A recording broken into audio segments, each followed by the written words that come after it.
like so, which should, after you've finished, end up looking a little something like that. So that is what you want for Spider-Man's rest of the head. So come round to the back of the head. What you want to do is extend this original row of the head over the back of the statue with your red wool until it overhangs the back by 2 rows, very similar to how the front of the head overhangs the front of the statue by 2 rows, just to give you a side view of what that should look like.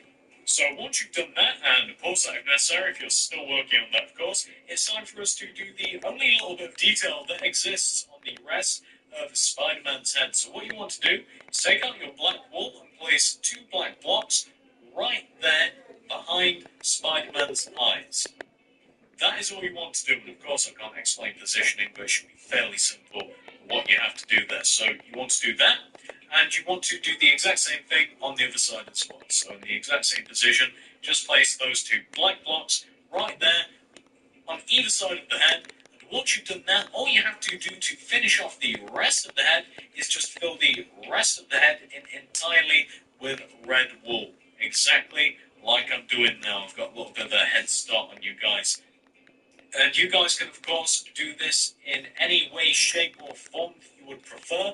I always like to turn it into a giant cube and fill in the faces. That's how I like it. What matters is that you just fill the entire rest of the space in with red wool. So, exactly like I'm doing now, cut down on the time a little bit. But then I always think about that, but then I figure that you guys also have to do this, assuming that you're actually following the tutorial. So I don't see the real point. What I have to do, you guys have to do. What you guys have to do, I have to do. That's how it works. So once you finish doing that, you should end up with something that should look a little bit like that. I'm not going to go around the whole head since it's just entirely red wool, but of course you can also see the little bit of black that also exists on the side of the head. So once you've done that, I have some extremely good news for you. What I'm going to do now, and if you guys want to come out of here, that's fine. I'm going to sleep, and I'm going to be back with a nice little 360-degree view of Spider-Man just to show off the statue. So this is what your Spider-Man statue should look like once it's been 100% completely finished. Look at it in all of its glory. I really like the statue. I really like the skin. I think that they've done a really good job with designing it. Spider-Man's one of my favourite superheroes, so I'm glad that they've done it justice. Although I will say that I'm not exactly sure that they've put the same amount of effort into this, or the Marvel Spider-Man skin pack, as a matter of fact, as they did into the Marvel Avengers skin pack. I'm not 100% convinced of that. I do wonder whether this statue would have looked a little better had I access to a darker shade of red as well. And I know, I have the Never Brick, but I really hate using Never Brick.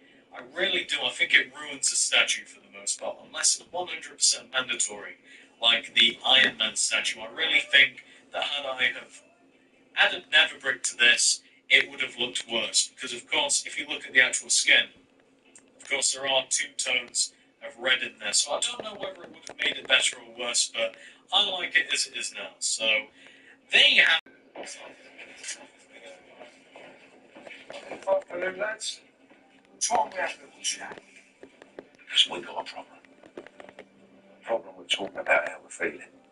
Us football fans don't talk about our emotions.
Exhaustion.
What the fuck?